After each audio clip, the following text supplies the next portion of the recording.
అందరికీ నమస్కారం. తెలుగు కథల సమాహారానికి మీ అందరికీ స్వాగతం. ఇప్పుడు మనం వినబోయే కథ గన్నవరపు నరసింహమూర్తి గారు రచించినటువంటి అంతర్యామి.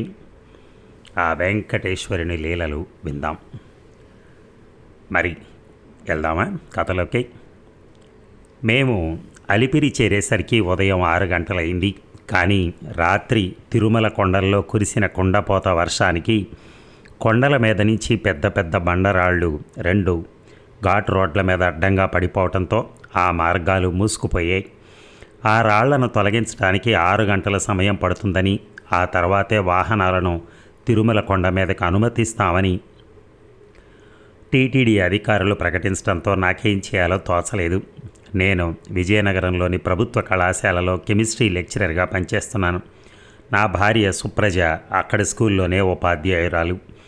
మా అబ్బాయి శ్రీకర్కి ఐఐటీలో సీట్ వస్తే తిరుమలకు వచ్చి ఏడుకొండల స్వామిని దర్శించుకుని హుండీలో 2 లక్షల రూపాయల ముడుపు వేస్తానని సుప్రజ మొక్కుకుంది. అనుకున్నట్టుగానే శ్రీకర్కి మంచి ర్యాంక్ వచ్చి ఖరగ్పూర్ ఐఐటీలో సీట్ వచ్చింది. అప్పటి నుంచి మొక్కు తీర్చుకోవాలని సుప్రజ నన్ను చెవిలో ఇల్లు కట్టుకుని పౌరు పెడుతున్నా నేను సెలవుల సమస్య వల్ల తిరుపతి ప్రయాణం వాయిదా వేస్తూ వచ్చాను. కానీ దసరా సెలవులు రావడంతో ఇప్పుడు వచ్చాం. 6 గంటలు అక్కడ ఉండటం కష్టం కాబట్టి హోటల్కి వెళ్ళిపోయి మర్నాడు వద్దామని సుప్రజతో చెప్పాను. కానీ సుప్రజకి ఎందుకో నా మాటలు నచ్చలేదు. ఒక్కసారి దర్శనానికి వచ్చిన వాళ్ళు తిరిగి వెనక్కి వెళ్ళకూడదు అని చెప్పింది. ఇంతలో కొంతమంది మెట్ల దారి గుండా కొండ మీదకి వెళుతూ ఉండడంతో సుప్రజ ఆ మెట్ల దారి దగ్గరికి వెళ్ళింది. అప్పటికే చాలామంది మెట్ల గుండా కొండ మీదకి వెళుతూ కనిపించారు. సుప్రజ వెంటనే నా దగ్గరికి వచ్చి, ఏమండి, మనం కూడా మెట్లెక్కి కొండ మీదకి వెళ్దాం. 9 కిలోమీటర్ల దూరమేనట, 3550 మెట్లు. పర్వాలేదు, 5 గంటల్లో వెళ్ళిపోవచ్చు. పదండి, బయలుదేరదాం అని చెప్పింది. సుప్రజ, నీకేమైనా పిచ్చా? నీకు అసలే ఆయాసం. ఈ వయసులో మెట్లెక్కటం, అందున 3550 మెట్లెక్కటం చాలా కష్టం. మనం మన ఇష్ట ప్రకారం వెనక్కి వెళ్ళటం లేదు. అంత ప్రకృతి మహిమ, అది భగవంతుడికి తెలుసు. కాబట్టి వెనక్కి వెళ్ళటం తప్పేం కాదు. చాలామంది వెనక్కి వెళ్ళిపోతున్నారు కదా, పద, రాళ్ళు తొలగించగానే వద్దాం అని చెప్పాను. కానీ సుప్రజ వినలేదు. ఇక తప్పక మెట్ల దారి వెంట వెళ్ళడానికి నిర్ణయించుకున్నాం. వెంటనే డ్రైవర్ని తిరుపతి పంపించేసి రాళ్లను తొలగించిన తర్వాత వాడిని కొండ మీదకి రమ్మనమని చెప్పి మేము మెట్ల దారి దగ్గరికి చేరుకున్నాం. మొదట్లో బస్సులు ఉండేవి కావట. భక్తులందరూ ఈ మెట్ల గుండానే వెళ్ళి స్వామిని దర్శించుకునేవాళ్ళట అంది సుప్రజ. తప్పదు అనుకుంటే మనిషి ఎంత కష్టమైనా పడతాడు. ఒకసారి సుఖానికి అలవాటు పడితే కష్టపడటానికి చచ్చినా ఇష్టపడ్డు. మా ఊరికి నా చిన్నప్పుడు బస్సు ఉండేది కాదు. అప్పుడు 15 కిలోమీటర్లు నడిచి వెళ్ళేవాళ్ళం. కానీ ఇప్పుడు బస్సులు వచ్చిన తర్వాత నడిచి వెళ్ళగలమా చెప్పు అన్నాను సుప్రజతో. శ్రీవారి మెట్ల దారిలో వెళ్తే మెట్లు తక్కువట, నిజమేనా అని అడిగింది సుప్రజ. అలిపిరి నుంచి తిరుమలకు మెట్ల ద్వారా కాలిబాట 2 ఘాటు రోడ్లు మొదలవుతాయి. పూర్వం అలిపిరిని అడిపుళ్ళి అని పిలిచేవారట. అడి అంటే పాదం, పుళ్ళి అంటే చింత చెట్టు. ఇక్కడ ఒక పెద్ద చింత చెట్టు ఉండేదట. అందుకే దీన్ని అలిపిరి అని పిలుస్తున్నారు. రామానుజుని కాలం నుంచి ఈ కాలిబాట ఉందట. ఇక రెండవ మార్గం చంద్రగిరి నుంచి మొదలవుతుంది. అది 2 కిలోమీటర్లే, 2800 మెట్లు. కానీ నిలువుగా ఉండటం వల్ల ఎక్కడం కష్టం అవుతుంది. మొదటి ఘాట్ రోడ్ను 1945లో వేస్తే రెండవ దాన్ని 74లో వేశారు. ఇంకొందరు అలిపిరి అంటే అలసట తీర్చుకునే ప్రాంతం అని కూడా అంటారు అని ఆ మెట్ల మార్గం గురించి నాకు తెలిసిన విషయాలు సుప్రజకు చెప్పాను. ప్రభాత సమయం కావడంతో జనాలు పలచగా ఉన్నారు. చాలామంది మొదటి మెట్టు దగ్గర కొబ్బరికాయలు కొట్టి మెట్లెక్కడం మొదలు పెడుతున్నారు. సుప్రజ మొదటి మెట్టుకు దండం పెట్టి మెట్లెక్కడం మొదలెట్టింది. నేను వెనకాలే ఆమెను అనుసరించాను. చుట్టూరా పచ్చటి ప్రకృతి, ఎత్తైన కొండలు. భక్తులందరూ గోవిందా గోవిందా అని పిలుస్తూ ఉంటే అది ఆ కొండల్లో ప్రతిధ్వనించసాగింది. కొద్ది దూరం వెళ్ళగానే పెద్ద గోపురం కనిపించింది.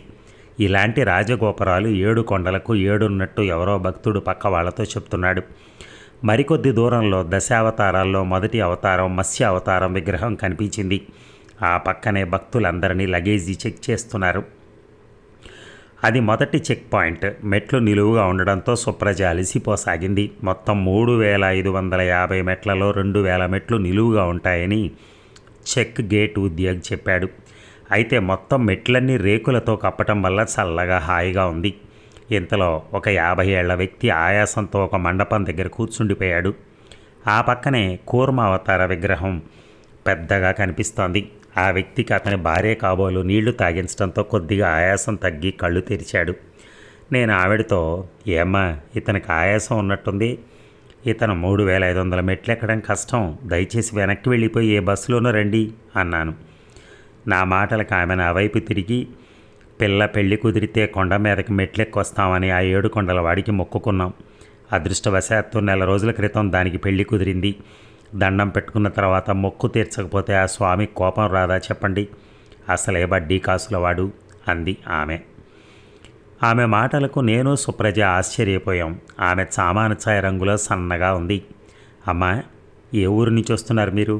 మీ ఇద్దరే వచ్చారా, మీ పిల్లలు ఎవరైనా వచ్చారా అని అడిగాను ఆమెని. బాబు, నా పేరు సుశీల, మేము విశాఖపట్నం నుంచి వస్తున్నాం. మా వారు పౌరోహిత్యం చేస్తూ ఉంటారు.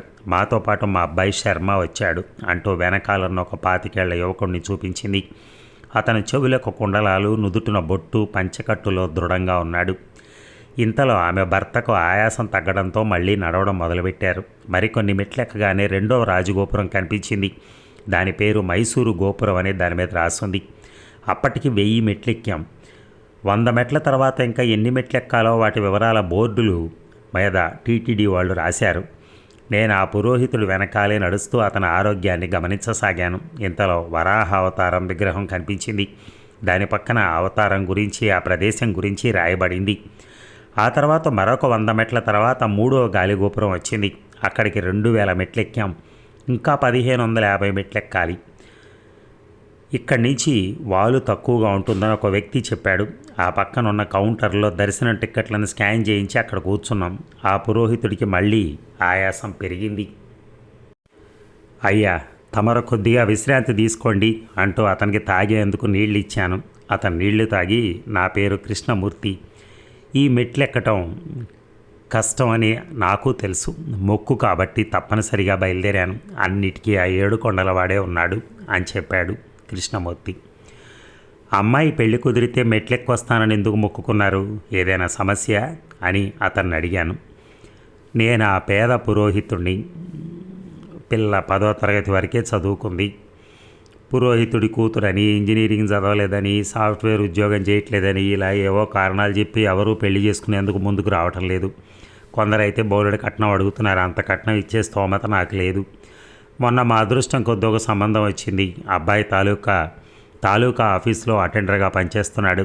అతను మా పిల్ల సావిత్రిని నచ్చి పెళ్లి ఒప్పుకున్నాడు. కాకపోతే వాళ్ళ చెల్లి పెళ్లి కోసం 2 లక్షలు అప్పు చేశాట.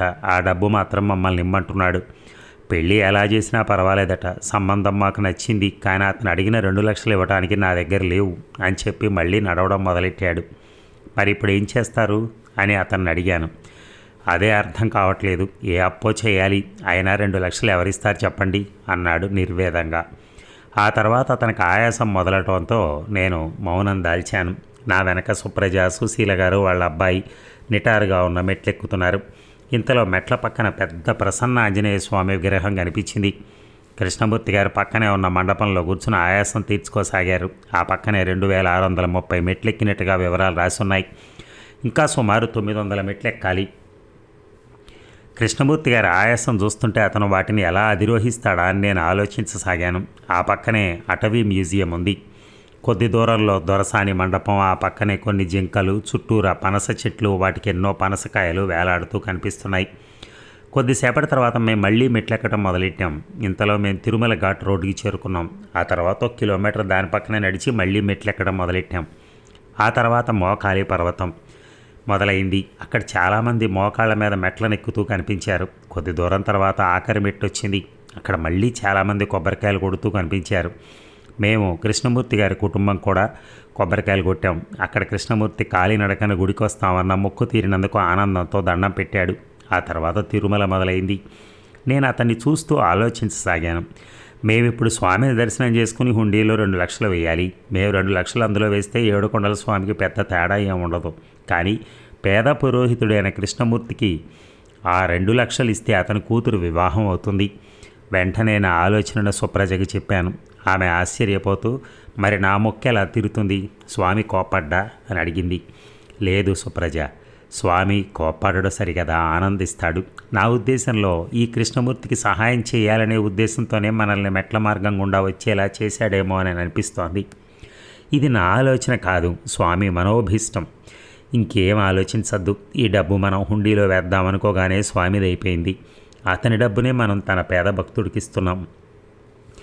భక్తులను ఆదుకోవటమే కదా ఆ స్వామి అభీష్టం అని నా బ్యాగులో ఉన్న 500 రూపాయల నోట్ల కట్టల మొత్తం 2 లక్షల రూపాయలు అతనికి ఇవ్వబోయాను.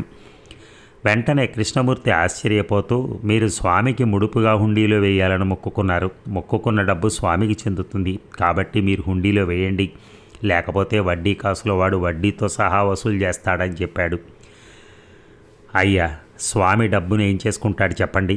దాని అవసరం ఉన్న భక్తులకు ఇస్తాడు. ప్రస్తుతం మీ పిల్ల పెళ్ళికి డబ్బు అవసరం. అందుకే కాబోలు ఈ డబ్బును మీకు ఇవ్వాలన్న ఆలోచన ఆ స్వామి నాకు కలిగించినట్టున్నాడు. రాత్రి పెద్ద వర్షం, దానివల్ల బండరాళ్ళు పడి రోడ్డు మూసుకుపోయి వాహనాల రాకపోకలకు ఆటంకం కలగటం, మొక్కుకోకపోయినా ఈ మెట్ల దారి గుండా మేము రావటం, ఇక్కడ మీరు కలవటం, ఇవన్నీ చూస్తూ ఉంటే మీకు సహాయం చేయాలని ఆ స్వామి ఇదంతా చేసినట్టున్నాడు. ఈ ప్రయాణ అంతరార్థం అదే. తన డబ్బును నా చేత ఆ స్వామి ఇప్పిస్తున్నాడు. ఇది నా డబ్బు కాదు. ఒకసారి మొక్కుకున్న తర్వాత ఇది స్వామిదే. కాబట్టి స్వామి డబ్బును వద్దనే హక్కు మీకు లేదు. అది అపరాధం. స్వామికి కోపం కలుగుతుంది. కాబట్టి మీరు కాదనకుండా తీసుకోవాలంటూ ఆ డబ్బును అతనికిచ్చి నేను సుప్రజ గుడికి వెళ్ళి స్వామిని దర్శించుకున్నాం. స్వామిని దర్శించుకున్నప్పుడు స్వామి ముఖంలో చిరునవ్వు కనిపించినట్టు అనిపించింది. అదే విషయాన్ని సుప్రజతో చెప్తే ఆమెకు కూడా అలాగే అనిపించిందని చెప్పడంతో నాకు ఆశ్చర్యం కలిగింది. చూసారా ఎంత చక్కటి కథ నిజంగా. ఆ స్వామి అలా చూడటం, అలా ఆనందం వీళ్ళు పొందటం అనేది బాగుంది. కానీ దాంట్లో ఇంకొక విషయం కూడా ఉంది. ఏమిటంటే అంత కష్టంలో ఉండి కూడా అతను కూతురికి ఎట్లా పెళ్లి చేయాలో కూడా తెలియక నానా అవస్థపడుతూ ఆ వయస్సులో ఆ ఉబ్బస వ్యాధితో ఆయాసంతో అంత చేస్తూ కూడా ఆయన అన్ని బాధలు పడుతూ మెట్లెక్కుతూ ఆయన్ని మొక్కుకుంటున్నాడు. కానీ ఇవి తీసుకోవటానికి మొదట ఇష్టపడలేదు, 2 లక్షలు తీసుకోవటానికి. ఎందుకని? ఇది మనది కాదు, ఆయన స్వామి వారికి వేద్దాం అనుకుని వెళ్తున్నాడు, అది తప్పు, మళ్ళీ ఆయన వడ్డీతో సహా వసూలు చేస్తాడు మళ్ళీ మీ దగ్గర నుంచి అంటున్నాడు ఆయన. నిజంగా అంత ఉదార స్వభావం ఎవరికైనా ఉంటుందండి? అలా ఇచ్చేస్తానంటే తీసేసుకునే వాళ్ళు ఉన్నారు ఇప్పుడు ఈజీగా. కానీ దానికి కూడా ఆయన తటపటాయించాడు. అదే అంటారు, అలా అలా ప్రవర్తించే వాళ్ళని, అలా చక్కగా ఒక పద్ధతి ప్రకారం ఉండే వాళ్ళనే స్వామివారు అనుగ్రహిస్తారేమో. అందుకనే ఆయన అనుగ్రహం అతనికి కలిగింది అని నేను అనుకుంటున్నాను. Thank you very much. ధన్యవాదాలు.